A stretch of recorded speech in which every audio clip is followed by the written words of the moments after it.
This is Reading for Tots, and today we're going to talk about counting syllables. But first we need to know, what is a syllable? Well, a syllable is each individual sound within a word. They're kind of like the beats of a song. They help give our words rhythm. Some words can be really big with lots of syllables, or some words can be really small with just a few syllables, or even just one syllable. So why do we practice syllables? Why should we work on them? Well, syllables can help us break apart really big words so they're easier to read. And they can help us learn new words too. And they can help us with spelling. So how do we count a syllable? Well, there's lots of different ways, but the biggest thing is you need to just focus on the sound of the word. Don't worry about the individual letters and just think about the sounds that you hear when you say the word. And one way to do that is called the chin method. So the chin method, you put your hand right below your chin like this. And then when you say a word, every time your chin drops down to touch your hand, that would be a syllable.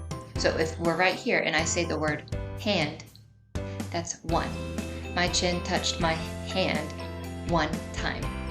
Let's use a different word for just a little bit better of an example.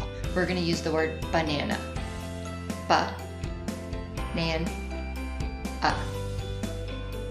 Banana. Another way to count syllables would be to clap every time you hear a new sound. So if we said cat, cat. Or if we said picture, picture. Just like that.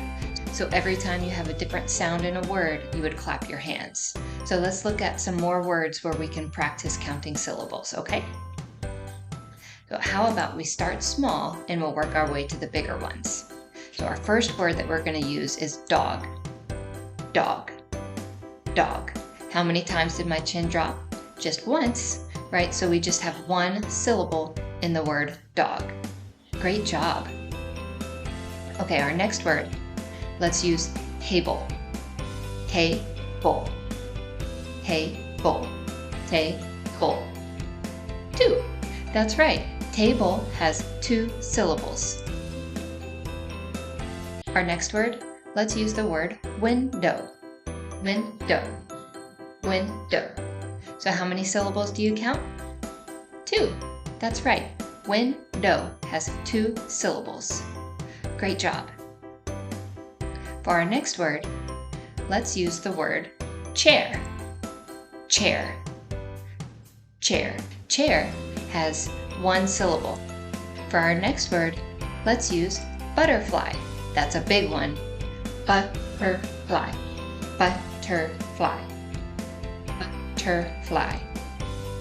Butterfly has three syllables. Three. Butterfly. For our next word, we're going to use library. Library. Library. How many syllables do you count on that one? Three. Library has three syllables. For our next word, let's use museum. Museum. Museum. Museum. Great. How many did you count there? Three. Museum has three syllables. For our next word, let's use automatic. Automatic. Automatic. Automatic. Automatic. Great job! Did you count four syllables? Yes, automatic has four syllables. That was a big word. Great job counting syllables today. So just a couple things to remember when you work on your syllables. You want to think about the sounds that the word makes. Don't think about the individual letters.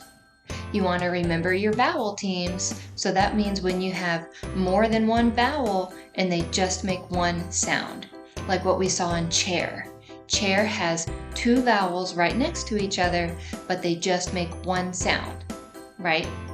And then you also want to remember the different ways to count your syllables. So by using your chin method, or your clapping method, or holding up a finger for every sound that you heard in the word.